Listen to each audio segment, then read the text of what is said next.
सितंबर 2025 को अफगानिस्तान के नंगरहार प्रांत के जलालाबाद के पास 6.3 तीव्रता का भूकंप आया। भूकंप के बाद कई झटके महसूस किए गए, जिनमें से एक 4.7 तीव्रता का था, जो भूकंप के केंद्र से लगभग 140 किलोमीटर दूर था। इस आपदा में 1400 से अधिक लोग मारे गए तथा कम से कम 3100 घायल हुए। प्राथमिक भूकंप 8 किलोमीटर की उथली गहराई पर उत्पन्न हुआ, जिससे इसका प्रभाव अधिक विनाशकारी हो गया। सबसे अधिक प्रभावित प्रांत कुन्नार और नंगरहार हैं, जहां बचाव दल जीवित बचे लोगों को ढूंढने और मलबे में फंसे शवों को निकालने के लिए संघर्ष कर रहे हैं। अफगानिस्तान में राहत कार्यों में चुनौतियां। सीमित संसाधन। अफगानिस्तान के सीमित संसाधनों और खराब बुनियादी ढांचे के कारण बचाव अभियान में बाधा आ रही है। प्रतिबंध। तालिबान शासन को कई प्रतिबंधों का सामना करना पड़ रहा है, जो अंतर्राष्ट्रीय सहायता और उपकरणों के प्रवाह को और अधिक प्रतिबंधित करता है।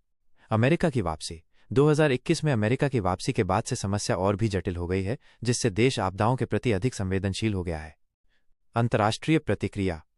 संयुक्त राष्ट्र और कई अंतर्राष्ट्रीय मानवीय एजेंसियों ने शोक संवेदनाएं व्यक्त की हैं और समर्थन का वादा किया है। बचे हुए लोगों को चिकित्सा देखभाल, भोजन और अस्थायी आश्रय प्रदान करने के लिए राहत प्रयास चलाए जा रहे हैं। अफगानिस्तान की भूकंप संवेदनशीलता। अफगानिस्तान भारतीय और यूरेशियाई टेक्टोनिक प्लेटों के संगम पर भूकंपीय रूप से सक्रिय हिंदू कुश क्षेत्र में स्थित है। 1900 से अब तक देश के उत्तर पूर्वी क्षेत्र में 7 से अधिक तीव्रता वाले कम से कम 12 भूकंप आ चुके हैं। अक्टूबर 2023 में पश्चिमी हेरात प्रांत 6.3 तीव्रता के भूकंप और कई पश्च झटकों से तबाह हो गया था, जिसमें 1500 से ज्यादा लोग मारे गए थे और 63,000 से ज्यादा घर क्षतिग्रस्त या ध्वस्त हो गए थे। अन्य क्षेत्रों के साथ तुलना। समान तीव्रता के बावजूद बेहतर तैयारी के कारण विश्व के अन्य भागों में भूकंप से बहुत कम विनाश होता है। फरवरी 2025 में दिल्ली में 5 किलोमीटर की गहराई पर 4 तीव्रता का भूकंप दर्ज किया गया था, लेकिन कोई भौतिक क्षति नहीं हुई थी। चिली, जहां अक्सर 6 तीव्रता से अधिक के भूकंप आते हैं, वहां भवन निर्माण संहिता के सख्त अनुपालन के कारण न्यूनतम क्षति होती है। आगे की राह। निवारक उपाय। यदि निवारक उपाय किए जाएं तो भूकंप से हमेशा बड़े पैमाने पर जनहानि नहीं होती।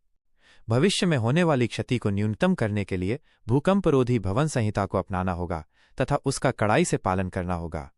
जागरूकता अभियान।